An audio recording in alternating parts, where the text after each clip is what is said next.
Voici le Seigneur Dieu qui vient prendre ma défense. Qui donc me condamnera? Isaïe chapitre 50, le verset 9. Sœurs et frères bien-aimés, hier nous avons médité sur la miséricorde qui est l'autre nom de Dieu. Et je l'ai souligné aussi que le Christ est la miséricorde incarnée du Père. Il est le visage du Père qui est miséricorde. En ce dernier jour de notre retraite pascale, nous allons nous arrêter sur ce grand sacrifice rédempteur du Christ. Le Christ s'est livré pour nous racheter. Oui, nous avons été rachetés à un grand prix, nous dit Saint Paul dans sa première lettre aux Corinthiens, le chapitre 6, le verset 20. Au prix du sang du Fils unique de Dieu, et c'est ce sang versé pour nous qui nous a réconciliés avec le Père. Le Christ s'offre en victime au Père pour expier les péchés du monde entier de la façon la plus humiliante. Il est mort pour nous donner la vie. Mes frères, mes sœurs, il est vrai qu'une seule goutte du sang de Jésus eût pu nous racheter, puisque, étant Dieu, toutes ses actions et toutes ses souffrances étaient d'un prix infini. Mais il a voulu mourir sur la croix au milieu des plus grands tourments pour mieux nous faire sentir l'excès de son amour, l'horreur du péché, l'outrage qu'il fait à Dieu et la rigueur des châtiments qu'il mérite. Si le Seigneur comptait nos fautes, qui pourrait tenir? Et c'est pour cela que Jésus, dans sa passion, a voulu souffrir toutes sortes de peines et d'humiliations, de peines intérieures pour expier les péchés intérieurs que nous commettons par mauvaises pensées, de mauvais désirs, des peines extérieures pour expier les péchés que nous commettons à l'extérieur. Et comme nous offensons Dieu par toutes les facultés de notre âme et par tous les organes de notre corps, Jésus a voulu souffrir toutes les peines imaginables dans son corps.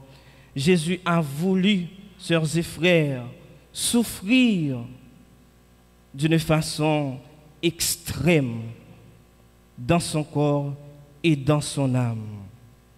Dans le jardin des Oliviers, le Christ livra son corps, son cœur à la crainte, à l'ennui et à la tristesse. Sœurs et frères, c'est à ces trois sortes de peines que se réduisent toutes les peines intérieures que l'on peut souffrir. Mais ces peines étaient si violentes et si accablantes dans l'âme de Jésus-Christ qu'elles le firent tomber dans l'agonie, qu'elles faisaient sortir le sang de ses veines, de sorte qu'il parut dans son corps une sueur de sang si abondante que la terre en fut arrosée. Frère Max Semio, chaque fois que penser nous yo, ces pensées malsaines, nous plonger Jésus encore dans une agonie. À chaque fois que nous trahissons bon Dieu, nos frères avec ceux nous yo, frère avec ceux nous même Jean avec Judas, c'est clouer, nous clouer Jésus sous quoi encore.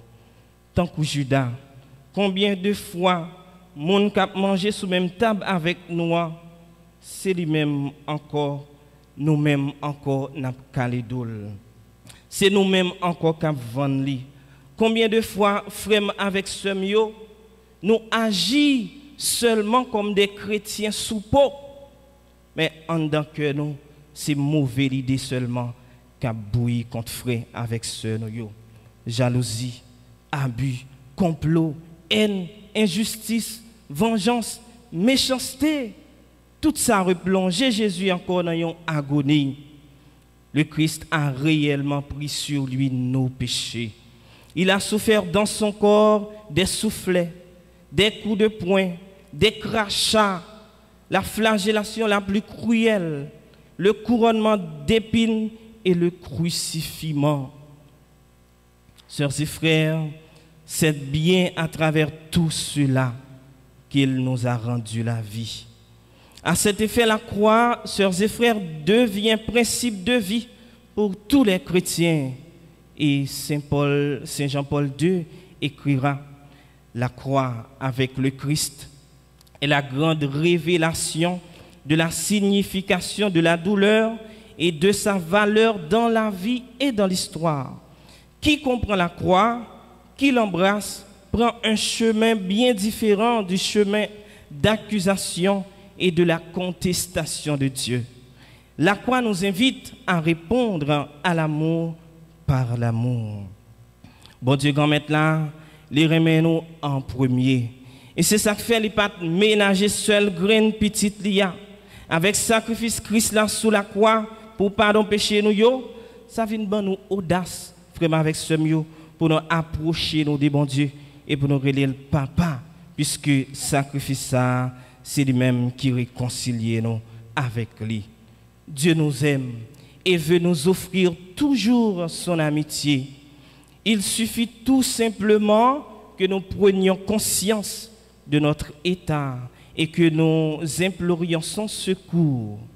Malgré nos fautes, nos péchés, il ne cesse de nous dire: mon ami, tu es capable de plus grandes choses.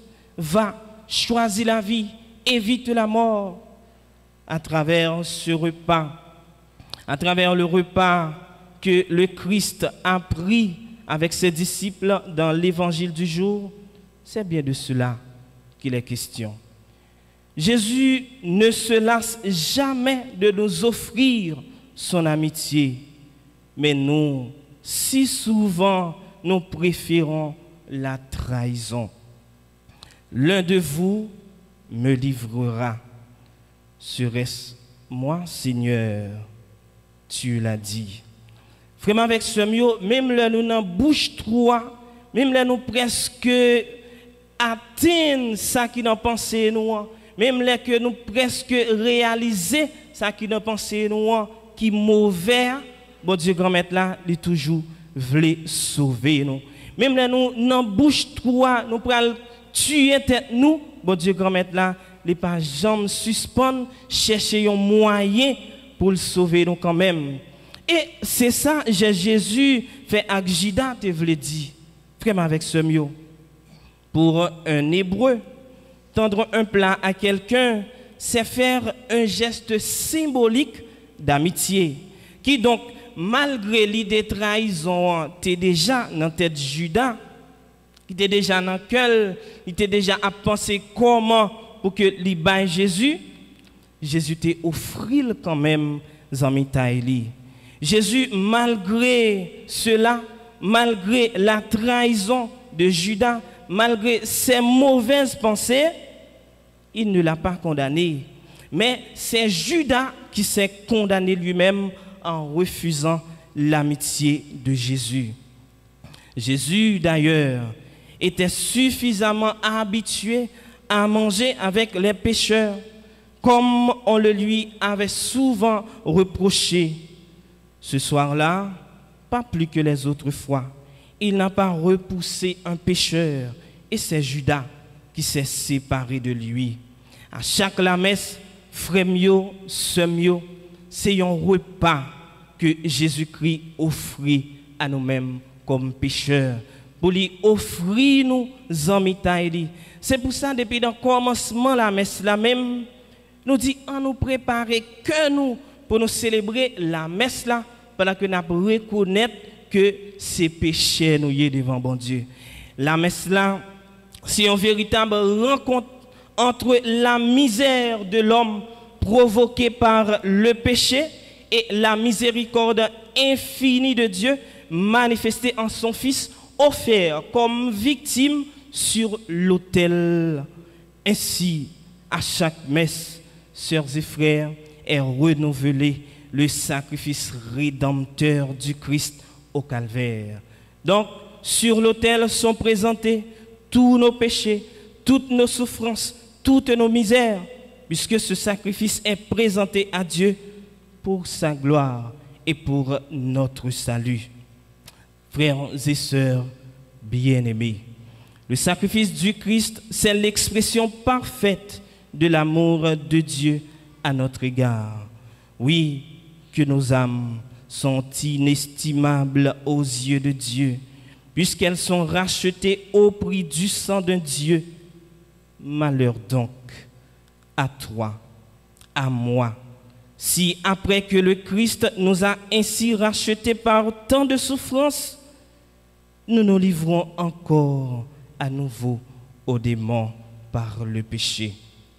Ce faisant, nous crucifions à nouveau le Christ, car nous renouvelons la cause de sa mort.